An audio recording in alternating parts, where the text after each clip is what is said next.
Hello, I'm Gina, your G.I.A. Gemologist with Legacy Jewelry Appraisers and Buyers.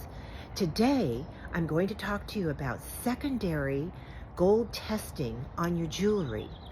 Recently, my Facebook follower, Lavish, sent me a picture of a beautiful locket. It was pear-shaped, it opens up, it's obviously a vintage piece with a pear-shaped red stone. On the back side, Lavish observed the word 14 karat or 925, 14 karat 585. So what she did is she took her liquid nitrogen and she tested the metal on the slate and she applied the nitric acid to it, nitric acid.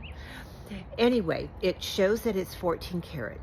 But Lavish's question was to me, Gina, how do I know that the metal is all the way through as 14 karat gold?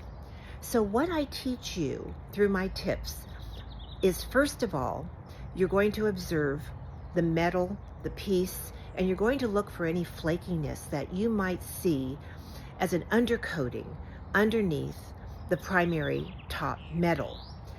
Once you do that, you have an idea as to whether or not the piece is plated.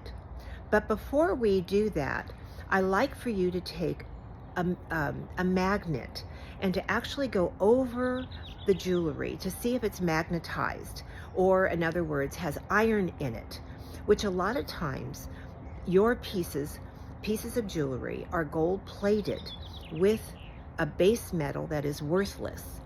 But today we're going to go a little further because Lavish's question was very good. How do I know, Gina? It tested gold. I don't see any undercarriage. So what should I do? So today what I'm going to teach you to do is I'm going to have you take a sharp implement, and I want you to take it and go to an area behind that is a hidden area. And I want you to take the metal and actually scratch a little deep line into the metal. And by doing that, you're going to apply the nitric acid. I got to get it out. I'm in this beautiful country here with my horses in the background, but let's go ahead and stay focused. We're going to take our nitric acid, we're going to apply it to that line that you put in the metal. And there's a few things that you're going to see. So these are my tips.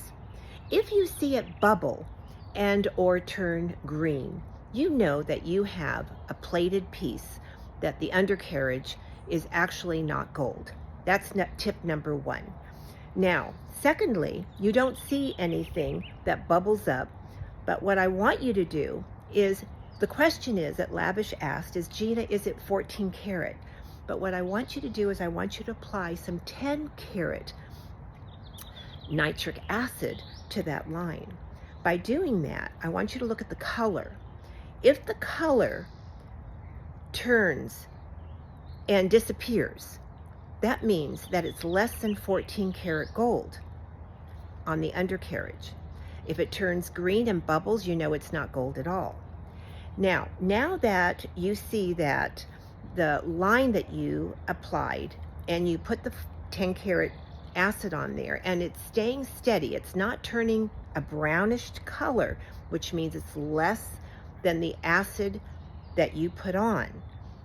If you have actually see no change with the 10 karat, now I want you to apply the 14 karat acid to that line. And now when you see it diminish in color, that means that it is not truly 14 karat.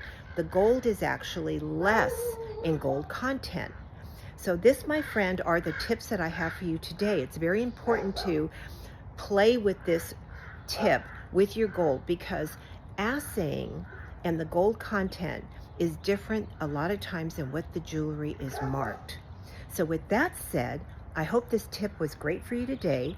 I'd like for you, if you would like to subscribe to me, I have lots of tips that I want to share with you through my 40 years in the business. And please subscribe and also get the notifications, because these videos are coming out. They're very helpful for you. the entrepreneur at home, or just understanding your own jewelry estates and what to value them at, how to sell them, and what to look for. So thank you again, and look forward to talking to you soon. Bye-bye.